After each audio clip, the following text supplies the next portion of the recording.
noite a todos. Que a paz e o amor de Jesus enche o coração de cada um de uma maneira especial. Porque se ele veio aqui na terra para nos lembrar a caminhada, para lembrar o que nós temos que fazer para agir de acordo, é a proteção dele que nós temos que pedir. E eu lembro a todos vocês que ele não tinha vaidades, ele não tinha nada. Ele dizia: todos possuem algum bem, só o filho do homem não tem onde deitar a cabeça para repousar. Ele era essênio, e o essênio só usava a roupa do corpo e a sandália que vestia. E quando eles viajavam, não levavam nada. Passavam na casa de outro essênio, tomavam um banho, que naquela época eu não sei como é que era o hábito, e o companheiro dava uma roupa limpa para vestir e uma sandália. Ele deixava dele lá. Por isso eu deduzo que a numeração das roupas era única. Todo mundo usava o mesmo número e calçava o mesmo número também, né? Uns disseram que dava carona no sapato, porque era um calçado 35, sapato é 42, mas dava para carregar o que precisava atrás, né? Então, gente, ele não tinha nada, porque ele não precisava de nada. Ele estava cheio de luz, ele tinha a satisfação interior, ele tinha aquela paz dos iluminados. Porque diz que quem já atingiu uma evolução, quem está de bem consigo, com a vida, com todo mundo, não precisa mais de tanta coisa. Não sente aquela necessidade de pegar, de comprar, de ter, de amealhar. Não. Ele não sente mais essa necessidade. Ele se desligou um pouquinho dos bens do mundo. Não digo que a gente não tenha que trabalhar para suprir as necessidades do dia a dia. Tem. Essa é nossa obrigação, nossa evolução. Mas não ficar com aquela ganância, com aquela coisa, não pensar em mais nada, só em ficar rico. Aí de repente dá um piripaque e morre, e aí? Não tem gaveta no caixão e nem vai caminhão de mudança atrás do tempo. Ele vai para o mundo espiritual com a roupinha que Deus deu, que é aquela que bota por cima ainda fica também aqui, né? E aí eu vou lembrar para vocês que minha mãe era assim muito simples, mas quando ela ia no velório, que ela via assim que o falecido não estava bem arrumado, ela dizia assim: caramba, aqueles parentes não arrumaram o defunto direito. Ela dizia: o dia que eu morrer, se vocês me botaram no caixão toda relaxada, vocês vão ver que é bom para tosse. O dia que a minha mãe desencarnou, eu disse para o pai da funerária: olha, aqui está a roupa, vocês me arrumem a minha mãe bem, façam uma maquiagem bem delicadinha. Ai, ela ficou muito bonita, assim. Aí eu disse: bom, ela não ficou brava conosco, pelo menos nessa parte, o espírito foi de paz, né? Então, gente, ela fazia questão, ela achava que aquilo era uma prova de carinho com aquele parente que havia desencarnado. Na visão dela, aquilo era importante para ela, e nós temos questão de fazer a vontade dela, pelo tanto que ela nos deu na nossa vida aqui, né? Então, gente, nós às vezes nos apegamos muito às coisas materiais. Vivemos nesse momento o culto do corpo. Ai, todo mundo tem que ter um corpo bonito, um cabelo maravilhoso, andar super bem vestido. Eu não digo para vocês que você não tenha que cuidar do corpo, não tenha que cuidar do cabelo, não tenha que cuidar da roupa. Mas isso não pode ser a única razão da sua vida. Você tem dentro dessa roupa, embaixo da cabeleira, algo mais. Você tem que ter valores interiores. Você tem que ter qualidades, você tem que desenvolver o seu espírito, que é a coisa mais importante que você tem. A única coisa em você que é imortal é o espírito. O resto, nem a Gisele Bündchen vai escapar do juízo final, como diz a turma, né?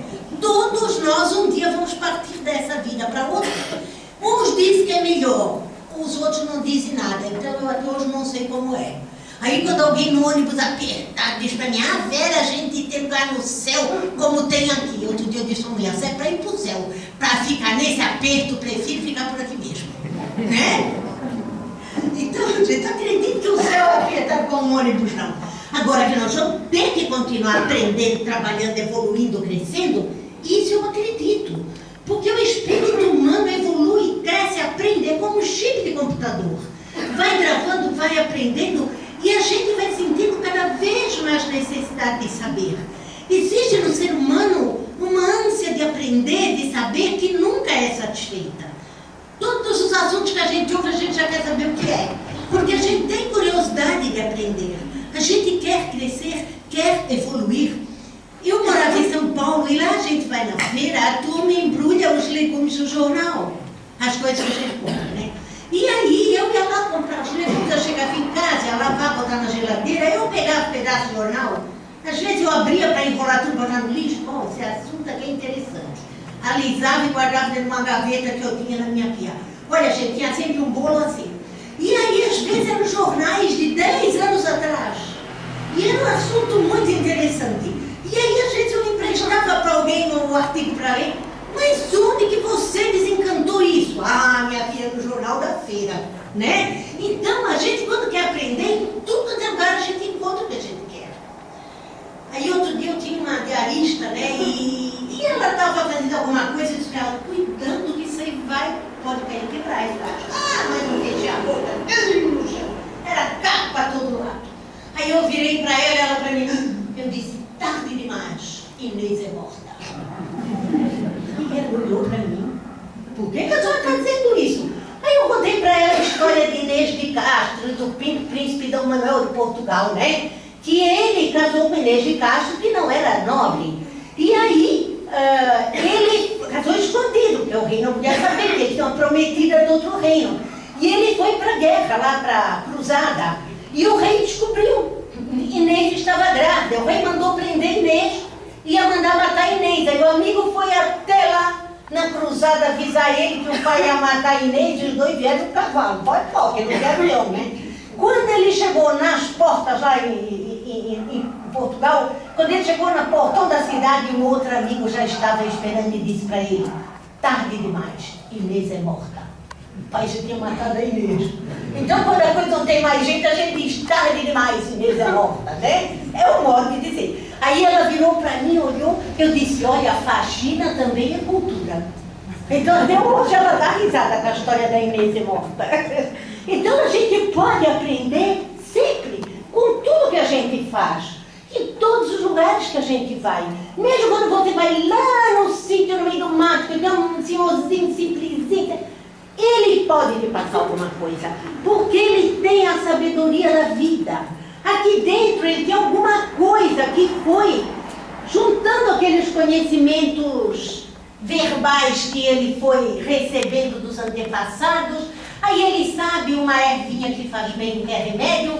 Ele sabe um tipo de coisa que você não sabe. Aí você vai ouvindo e você vai gravando. Aí uma hora na sua vida em que a coisa aperta, você não sabe quando correr, aquele conhecimento vem à tona.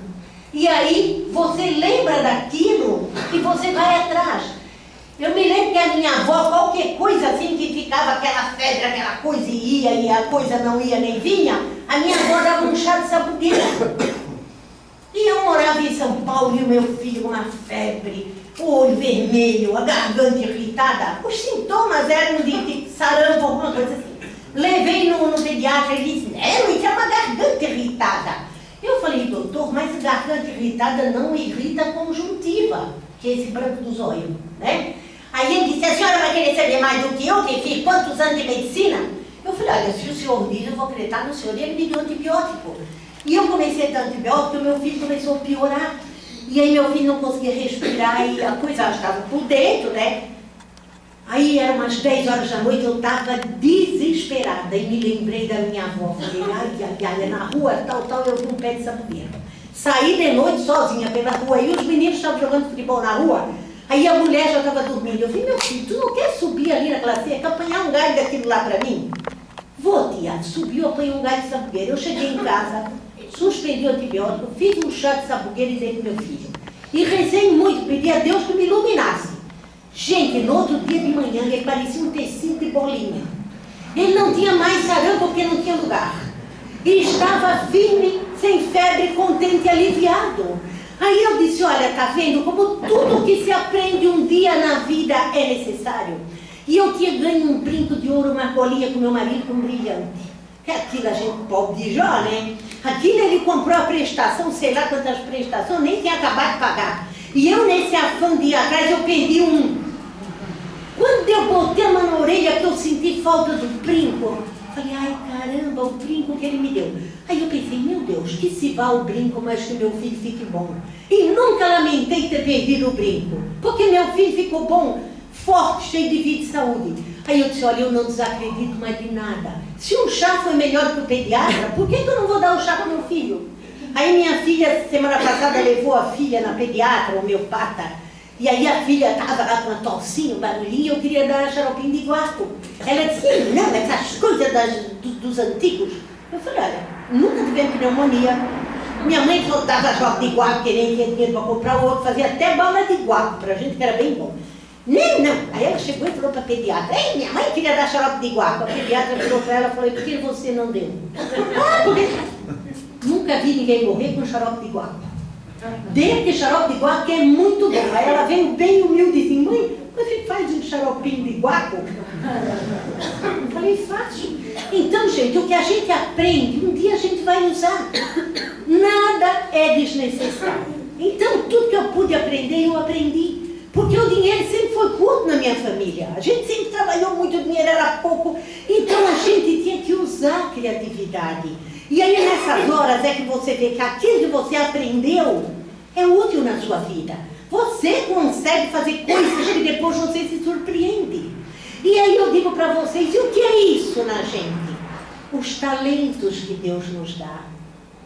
Que muitas vezes nós já vemos para debaixo do tapete e deixamos escondido. Ah, eu não quero fazer isso, eu não quero fazer aquilo. Aí uma porção ele premia com a mediunidade. Para mim, a mediunidade é um prêmio, é um dom a mais. Não é um castigo, não é um estigma, é um dom. Eu tenho o dom de servir de intercâmbio entre o plano espiritual e o plano físico. Poucos, nem todos têm esse privilégio. Então, isso é motivo para você se sentir orgulhoso da confiança que o Criador depositou em você. E talvez você tenha negociado para, através da mediunidade, trabalhar as suas dívidas de outras vidas. Que podem acreditar, nenhum de nós aqui tem uma auréola e um par de asa. Vai demorar um pouquinho, né, para a gente criar. Mas nós estamos na caminhada, estamos juntando. E aí um dia eu estava abaixada no chão, e eu não sei o que estava fazendo, porque ficou o osso da omoplata assim, bem saltado, né? Aí a minha neta pequenininha disse assim para mim, Inha, o que é isso aqui nas tuas costas? Acho que ela nunca tinha visto aquele ângulo. Aí eu falei, isso aí é a ponta para nascer as asas. Aí ela disse assim para mim, eu também tenho. Eu falei, tem, todos nós temos um lugar para nascer um par de asas. Falei para ela, quantos mil anos demora para nascer o par de asas? Eu não sei, mas vai nascer um dia, né? E agora ela mora na Itália, de vez em quando eu ligo, converso com ela, dizinha, nada de nascer as minhas asas. Aí eu digo para ela, nem a da vovó. A vovó está demorando. E aí a gente leva isso na brincadeira. Mas não são um par de asas cheio de pena nas costas, né? É a asa do espírito, é a evolução, é o crescimento. A minha filha hoje riu muito, porque o pai da filha dela levou um livro pro neném. Histórias da Bíblia, né? E aí tem um anjo, assim, mas a asa do anjo tinha tanta pena. E o anjo com uma cara de sem vergonha. Eu disse, minha filha, quem desenhou esse anjo estava mal intencionado. E ela riu muito, né? Eu disse, a gente vê aqueles anjos com aquele ar angelical, aquele anjo tinha uma asa tão cheia de pena, uma cara de safado, que não cabia para anjo religioso, né? Então, muitas vezes a gente tem que levar as coisas na brincadeira, rir e se divertir, porque a vida é alguma coisa por ser vivida, é uma experiência única, várias vezes repetida, mas essa que é essa. Nós não vamos viver outra vida igual a essa. Vocês podem ter alguns momentos que os franceses chamam de savu, ou é uma lembrança assim bem antiga, ou certeza de que já viveu aquilo, mas é assim umazinha ou outra durante a vida, não são muitas. A minha mãe diz que o dia que foram batizar a minha irmã, eles foram por no meio de um pasto, uma coisa que tinha uma trilha de carroça, né? Eu quando era pequena adorava passear de carroça, né? Aí, quando passamos por cima de uma pontinha, assim, um riozinho, eu disse à minha mãe, ai, isso aqui é tão bonito, eu me lembro as outras vezes que eu passei por aqui. A minha mãe ia dizer pra mim, menina, tu nunca passaste por aqui? Falei, pera, eu já passei por aqui um monte de vezes, sim. Agora vai convencer alguém de 3 ou 4 anos que ele não passou por ali, né? Aí eu falei pra minha mãe depois que eu cresci, a senhora não entendeu, pode ser que não seja nessa vida, mas na outra eu devo ter passado por cima daquele riachinho. Não sei se de carroça ou a pé, mas eu passei. Então, viver, Deus nos deu essa vida agora, porque Ele sabe que cada um de nós tem a inteligência, o bom senso e a vontade de crescer, de evoluir, de se melhorar, de aproveitar essa experiência nesse momento. Aí uns devem estar pensando assim, ai, mas ele me deu um filho tão difícil. Querido, a maioria tem um filho difícil. Mas não é porque é difícil que é menos amado. Não. A gente ama com todas as qualidades e defeitos. A hora que nasce, eles dão pra gente vermelhinho, enrugadinho, com a boca aberta, berrando. É amor à primeira vista, a coisa mais lindinha do mundo, né? E aí, se alguém ataca o nosso filho, ou faz alguma coisa ruim para o nosso filho, a gente avança que nem uma onça, né? Para defender a cria. E isso é muito bom, porque a família é a forja de Deus. Ele bota os inimigos na mesma família para que eles aprendam a se amar, para que eles aprendam a parar as arestas das outras encarnações, né? E aí a gente se apaixona por aquela criaturinha. Não quer saber o que aquela criaturinha fez na outra vida e nem o que a gente fez para ela. Daqui para frente a gente vai amar, vai proteger, vai lutar por ela. E é desse modo que a gente evolui. É dessa maneira que a gente ensina aquela criatura a amar, a perdoar, a aprender, a se levantar depois de cada tombo. Porque depois de cada tombo, que volta tudo em pedacinho, a gente cola tudo de novo, com muito beijo, com muito abraço, com muita palavra boa, e bota o filho de volta e diz para ele, vamos à luta. Você não pode desistir. Para isso que a gente é pai e mãe. É para perdoar, é para aceitar de volta, é para ensinar, é para cobrar na hora que o filho está errado. E hoje eu ouvi uma coisa da minha filha que eu jamais pensei que eu ouviria. Porque a minha filha é assim, eu tinha um filho de 7 anos e 2 enteados maiorzinhos que eu criava, né? Que são filhos de coração. E aí o médico dizia para mim, a senhora precisa arrumar mais uma criança, esse seu filho já está com 7 anos, está tudo muito grande, já precisa arrumar outra criança. Boca abençoada, eu engravidei. Quando ele fez 7 anos, eu tive a minha filha. Quando o médico tirou dentro da barriga, ela olhou para mim e disse, é minha filha. E olha, a vida inteira, se eu digo a ela, diz bem. É uma coisa, ela não consegue relaxar, raras vezes ela se permite relaxar, se aconchegar. Mas sempre foi assim. E ela está sempre reclamando, sempre cobrando, e tem dia de ela chegar, eu já estou cheia de cobrança. Aí ela olha para mim e fica quieta. Hoje ela disse, eu detestava ir para a escola quando era pequena. Aí eu falei para ela, por quê? Ai, porque a escola eu achava tão ruim, eu queria tanto ficar em casa. Aí disse para ela, mas você queria ficar em casa por quê? Se você reclamava tanto e vivia reclamando de tudo. Aí ela pensou um pouquinho, porque eu sou uma chata. Mas eu adorava ficar em casa, não queria ir para a escola, eu não queria. E aí tinha uma senhora que era servente, chamava Sebastiana. Era assim, tipo 2 por 2. Grande e volumosa. Mas aquilo tinha um coração de mel, gente. Ela chegava e dizia assim para Deus, cadê a Sebastiana? Se a Sebastiana estava no portão, ela entrava. Se a Sebastiana não estava, ela ficava esperando a Sebastiana chegar. E aí um dia a Sebastiana levou ela na casa lá, foi dar comida para o filho, e ela foi junto no recreio. Aí a Sebastiana tinha um passarinho na gaiola, ela disse, meu pai tem um igualzinho esse aí. Aí a Sebastiana falou, e como é o nome dele? Pinta-Silva. Era um Pinta-Silgo. Aí até hoje a Sebastiana encontrar e dizia, o Pinta-Silva ainda está vivo? Então, gente, temos coisas boas para lembrar da nossa vida. Temos momentos de carinho, momentos de alegria, momentos em que a gente lembra que nós tivemos que botar aquela força que Deus nos deu para fora. Que nós tivemos que buscar lá dentro a certeza que nós somos filhos dele. E que ele está ali do nosso lado, nos incentivando a crescer, a aprender, a evoluir, a dobrar aquele nosso gênio terrível, né? Porque eu digo para vocês, eu digo para todo mundo e vou repetir para vocês, o meu gênio é um touro muito bravo. Não parece, mas é. Durante anos eu lutei com ele, segurando pelo chifre. E ele queria sair, porque quando eu abro a boca com raiva, sai de perto. Porque a mente é igual uma metralhadora, gente. E a presença do Espírito é tão grande para coisa ruim que fiz um estrago lascado.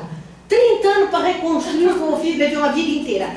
Então, eu sempre me policiei. Bota a língua dentro da boca, começa 1, 2, 3, 4, 5, 6, até alguns mil, né? Aí eu me acalmo. Aí outro dia meu marido olhou para mim e falou: por que você está contando daí? Ele está ficando boba. Eu disse para ele: nem ouse perguntar por quê. Sai de perto de mim e volta daqui meia hora. Porque eu estava muito brava, gente, mas muito brava mesmo. Aí outro dia eu estava filetando peixe, porque eu tenho um irmão muito querido, ele gosta muito de mim. Quando está aquele sol bem bonito, bem calor, às 7 horas da manhã ele me aparece com 15 quilos de peixe presente. Para me escamar, filetar e congelar. Aí de noite ele traz a família inteira para comer. E eu arrumo tudo. E aí, eu tinha uma faca muito boa de filetar peixe, né? E aí eu estava, ele me enchendo a paciência. Tem dia que ele levanta com os pés esquerdos, todo mundo tem isso de vez em quando. E ele mexendo a paciência, e eu lavando louça. Aí eu peguei a faca de filetar, comecei a passar assim na pia. E ele falou, ele assim, sim, você está molando a faca aí. Falei, pô, você não quer brigar? Quer brigar? Tô me armando, a faca tem que estar bem amoladinha. Ó, pinicou, saiu de perto de mim, voltou umas 3 horas depois, não, tanto felizinho. Eu não ia usar a faca, mas com a minha maneira de desanuviar o ambiente, de fazer com que ele achasse graça da própria situação. Então, muitas vezes, não é bater de frente, é usar a criatividade. É saber o que você vai dizer naquela hora. Porque se você botar aquela raiva que você está na hora para fora, você faz um estrago lascado. Aí ele tinha um sócio na empresa em São Paulo que adorava me provocar. E eu chegava e dizia assim, e o meu marido tá? E ele disse, saiu com uma loira. Aí eu virava para ele e dizia assim, ô homem de bom gosto, tem uma em casa e arrumou outra por aí. E ele olhava para mim e eu ia embora, né? Agora eu ia dar o prazer de achar, que ele achar que eu ficava com ciúme. É ruim, né? Isso é insegurança, né? Tá. Então, gente, a gente muitas vezes tem que usar a criatividade. Tem que dizer alguma coisa que o outro não está esperando, porque aí o outro se surpreende, né? Então, gente, viver é muito bom. Só depende de cada um. Porque você é feliz se você quer ser feliz. Ai, mas hoje eu só tenho arroz e ovo em casa. O que eu vou fazer? Ainda sobra de arroz de ontem. Gente, eu faço um arroz birubiru, que é o máximo. Quem não sabe o que é arroz birubiru? Corta temperinho, frita, joga uns ovos lá e mexe os ovos até eles estarem quase duros, joga o arroz dentro e esquenta. Depois joga um queijinho, alguma coisa por cima. Fica dos deuses. Então, não é o que tem, é o modo que você prepara. E aí o namorado, o noivo da minha filha, é muito ruim de comer, assim, não gosta disso, não gosta daquilo. Aí outro dia ele chegou lá em casa, a minha filha tinha lasanha, não sei de quantos queijos, mas não sei o quê. Aí ele falou, não quero. Aí eu falei para ele, bom, se você não quer lasanha, tem um arrozinho birubiru que o meu marido pediu para me fazer. Eu vou experimentar um pouquinho, comeu 2 pratos assim. Aí diz a minha filha, depois que ele saiu, já sei, ele vai comer comida igual de cachorro. Tudo misturado. Eu falei, não, ele é muito simples. Não adianta tu fazer caviar para ele que ele vai achar horrível. É roscovo, quando tem comida russa. Roscovo. Vamos usar a criatividade. Lá em casa tem comida russa, comida francesa e comida japonesa. Quando é francesa, fez tudo um tempo. Quando é japonesa, é soboru. E quando é arroz com ovo, é roscovo. É russa. Então, depende da criatividade de cada um. O presidente do nosso centro em São Paulo tinha 2 concessionárias enormes lá em São Paulo. E rico, ia jantar em Paris, almoçar em Nova York e daí por diante. Aí nós íamos fazer os eventos, um jantar para 800 pessoas, nós fazíamos a comida, nós servíamos. Aí no dia que a gente estava arrumando o salão, eu estava encarregada de fazer almoço para todo mundo que vinha trabalhar, porque senão eles iam embora e não voltavam mais. Então todo mundo vinha de almoçar. Aí era galinhada, era uma comida de prato único e uma salada. Aí um dia eu fiz uma galinhada, aí Aí botei cenoura, vagem, um monte de coisa. Aí um chegou para mim e disse assim, o que você fez aí? Falei para ele, frango oriental. E uma salada, aí ele botou no prato, começou a comer, ele era mineiro, né? Ele comeu, disse, nossa, isso é uma delícia. Mas não quero ser chato com você, mas lá na minha terra, em Minas Gerais, isso aqui chama galinhada. Eu falei para ele, tu na tua terra chama galinhada. Nossa, aqui se disser que é galinhada, aquela chique lá não come, se disser que é coisa oriental, vão se babar de comer. Aí pronto, ele concordou comigo. Então, depende da criatividade da gente, depende da boa vontade com que a gente trabalha as coisas. E a gente pode ser feliz. Aí uma diz assim, eu não vou à festa porque eu não consegui comprar uma roupa nova. Eu falo assim, vou virar a minha do avesso. Porque ninguém olha muito pra gente velha. Olha assim, ampassando, como diz outro, né? Mas aí eu vou me preocupar, porque eles me viram 3 vezes com aquela roupa.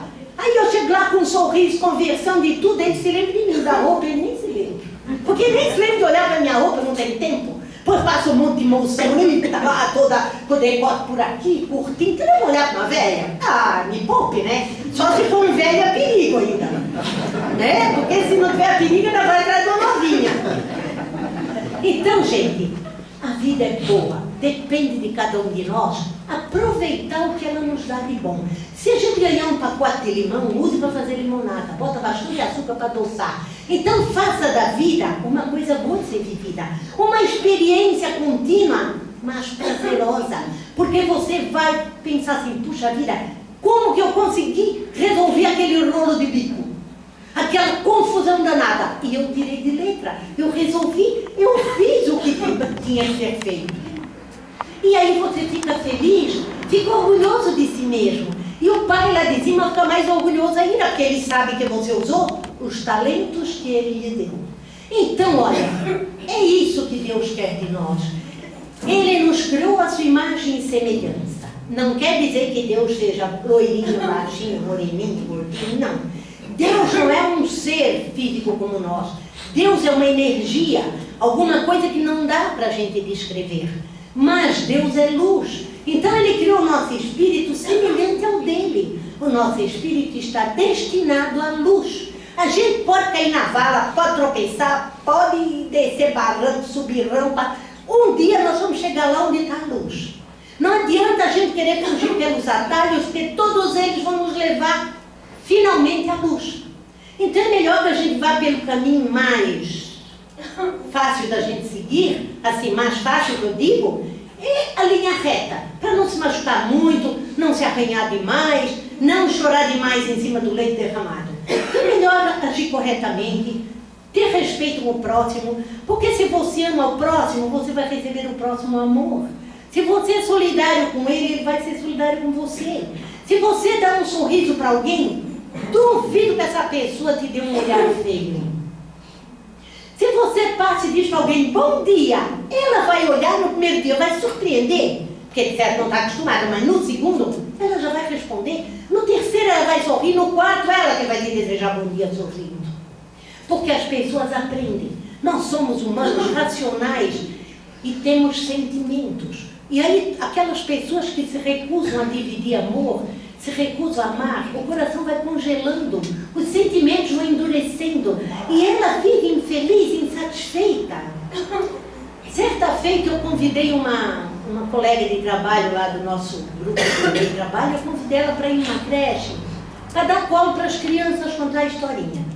Ela virou para mim e disse, você deve estar doida. Eu falei, por quê?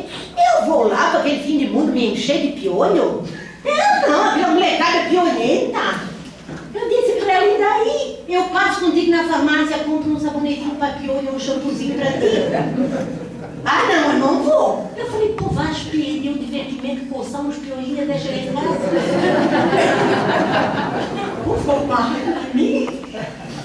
Ora, se eu for pensar só nos piolhos, eu não faço mais nada na minha vida. Olha, eu nunca peguei piolho depois de grande, mas de pequenininha, diz a minha mãe, eu peguei na escola. Volta e meia, eu estava cheio de piolho. Quer dizer, é normal, por mais que a mãe cuide, as crianças ficam tudo grudadas, um tem que passar para o outro. O meu filho tinha 3 anos na creche e ficava. Meu filho não esperava muito na cabeça. Eu não conhecia, nunca tinha visto, pedi para minha cunhada ver para mim. A minha cunhada falou, tem nada, olha, tem nada, cabeça limpinha. Mas eu não sabia que a minha cunhada era minha cega. Cheguei em casa, disse, não é possível, que ele está coçando mais a cabeça. Peguei um shampoo, lavei. Aí na espuma de shampoo ficou um bichinho. Aí eu peguei, chamei o meu marido e falei, que bichinho é esse? Ele assim, um piolho. Eu disse, ai meu Deus, ele está com piolho. Aí lavei bem a cabeça, botei ele deitado em um lençol branco, uma luz e fui. Piolho eu só tinha aquele, Maileia. Jesus Cristo, eu fiquei 2 horas virando. Aí no outro dia eu botei o shampoo, amarrei um pano na cabeça e disse para ele, não sai daqui, você não pode brincar com as outras crianças, porque estava com lenha. Não deu meia hora, eu me descuidei, olhei, estava tudo no meio da rua brincando com a fralda amarrada na cabeça de lado, um pau na mão brincando de pirata. Vejam, por isso que eu digo, criança abençoada inocente, tinha que ficar com a fralda na cabeça que botei o shampoo de piolho, pega um pau, puxa aqui para brincar de pirata. Por que a gente não faz igual a eles? Não simplifica a nossa vida. Então, gente, a gente pode achar coisas divertidas na vida. A gente pode achar motivo para rir. Pode achar motivo para se divertir. Eu conto para todo mundo que eu moro em Cabeçudas. E às 5 horas tem missa, lá no mosteiro, né? E aí o meu filho que morreu me deixou de herança uma vira-latinha. Gente, vocês já viram assim um monte de estopa? Vocês pegam um monte de estopa assim, depois você olha assim, a vira-latinha que era do meu filho. Quando ele pegou na rua, ela não tinha um pelo. Tinha aquela sarna que cai os pelos, tudo. Ele levou um ano para ela criar pelo. Mas ele tinha um amor por aquele bichinho. E ela já é velhinha. Então, quando ele morreu, minha nora queria dar embora. Eu falei, não. Ela agora vai viver a aposentadoria dos heróis. Ela vai ficar aqui comigo, bem tratada, bem acarinhada. Só que ela não pode ouvir o caminhão do gás, o lixo reciclável, ele é um sino da igreja. Ela sente uiva. Aí quando ela uiva, a outra uiva também, e os cachorros de cabeçudas, todos eles uivam junto. Eu falei, gente, olha o coral de cabeçudas. Aí uma assim pra mim, dá vontade de matar esses cachorros. Eu falei, caramba, deixa os bichos cantar um pouquinho também. Vou fazer o quê? Né? Então, gente, tem coisas divertidas na vida da gente. Hoje eu pendurando roupa e sairinha beija-flor, tudo dentro da minha lavanderia. Porque acabou a água, tá frio, não tem flor. Eu estendendo roupa, elas pousadas no varal na lavanderia. E piando, e poso na beirada do cestinho do prendedor, e piam. Bravas que eu estou demorando para botar água de açúcar para elas. Aquilo para mim é um alimento para o meu coração, para o meu espírito. Porque eu vejo que elas sabem onde pedir. Que elas confiam que eu não vou caçá-las. Elas sabem que eu vou dar comida para elas. Gente, para que bênção maior do que essa? Um bichinho arisco, medroso, confiando em você. Eu pendurando roupa e elas posando assim no varal ao pé de mim. Eu me sinto muito agradecida por isso, gente. Então, a gente tem que agradecer a Deus esses pequenos prazeres da nossa vida. O abraço de um filho, um carinho do marido, da esposa. Chegar em casa, lembrar de abraçar a esposa e dizer assim para ela, querida, eu te amo. Porque o amor não tem idade. E aquela mulher que hoje tem 60 já teve 15 quando você namorou, né? Aquele homem que hoje tem 70 já teve 40, já era um gato naquela época. Hoje em dia o gato está meio baleado, mas não está mal. A gente também está meio baleada, né? Mas o espírito continua o mesmo e jovem. Então vamos valorizar, vamos ver o que o outro tem de bom aqui dentro. Não só a forma física. Um dia uma pessoa olhou para mim e disse assim, meu Deus, eu não sei o que aquele homem viu naquela mulher. A mulher era bem gorda, não era bonita e ele era bonito, literalmente. É difícil, mas era um homem assim, harmonioso dos pés à cabeça. O gênero eu não sei porque eu não conhecia. Aí eu disse para ela, ele deve ver nela muito mais do que vocês. Porque ele não ama o corpo físico, ele ama ela como um todo. Não importa se é gorda, se é magra, ele ama aquela mulher. Não interessa como aquela mulher vai ficar. E eu me lembro que na minha juventude, eu com meu namoradinho, e eu achava ele assim, um gatinho. Daí um dia ele disse assim para mim, eu se me casar com uma mulher, quando ela tiver um filho, se ela tiver variz, eu deixo ela. Eu deixei ele. Pasme. Eu deixei ele. Eu disse, um homem que não entende uma coisa dessa pode acontecer com uma mulher depois de uma gravidez, não merece ser amado por ninguém. Mas ele bastou um cara atrás de mim, como diz caipira. E eu não voltei atrás. Porque a gente tem que se valorizar como ser humano. Porque não é uma variz na perna, não é uma gordurinha maniculote, não é assim um pouquinho, levemente mais gordinha que nem eu, uns 40, 50 quilos só, né? A gente tem algo a mais, algo que pode ser amado. Algo que Deus valoriza na gente e que nós também temos que valorizar. Nós temos que nos valorizar como seres humanos. Nós temos que nos ver como uma coisa maravilhosamente diferente. Porque Deus nos fez maravilhosamente diferente. Moreno, loiro, alto, baixo, magro, gordo, cabelo crespo, cabelo liso, cabelo loiro, cabelo preto. Isso é que faz o mundo tão bonito e tão colorido. Nós somos como um jardim cheio de flores. Cada um de nós é uma flor diferente para o nosso Pai. Então vamos nos valorizar como filhos de Deus, criados à sua imagem e semelhança. Vamos ser alegres e agradecer todo dia essa vida que Ele nos deu. Vamos agradecer a saúde que Ele nos deu. Aí uma perguntou para mim, como é que tu vai agradecer a saúde se tu está com dor no joelho de artrose? Eu falei, mas velho, todo mundo fica. Uma artrosinha, uma artritezinha, uma coisinha. Mas é coisinha de menos, eu digo para eles, né? Dói aqui, daqui um pouco já me esqueci, aí esquentou, já para de doer. Se eu for ficar ligando para dor, não faço mais nada, choro o dia inteiro. Não estou a fim de chorar, estou a fim de ser feliz. Então vamos esquecer essas pequenas coisas e valorizar o quanto nós temos. E olha, eu tenho muito para agradecer. Uma amiga minha ontem foi com o filho para Lages, na festa do Pinhão. Não tinha nada, estava ótima. À noite ela teve uma vez hemorrágica, está muito mal no hospital. Então a vida da gente é alguma coisa para ser agradecida e vivida. Porque hoje nós estamos aqui, mas a vida é fugaz, é tênue. Então vamos estar preparados de todas as maneiras. E eu gostaria de pedir que cada um de vocês, se pudesse no coração, fizesse uma prece para essa minha amiga Suzy, que era uma pessoa muito alegre, muito divertida, muito extrovertida, e a minha companheira da Casa da Amizade também, né? Todos nós temos um dia e temos que aceitar o dia que o Criador nos chama. E lá no outro lugar que eu faço palestra, um senhor me chamou a atenção. Ele disse que ele não gostava quando eu dizia assim, quando o homem lá de cima, que ele achava que eu não devia comparar Deus a um homem. Eu falei, mas eu não estou comparando Deus a um homem. Eu estou comparando Deus a um pai. E qual é o pai que a gente conhece? É um homem. Então eu falo assim, aquele homem lá de cima não querendo desrespeitar Deus. Não.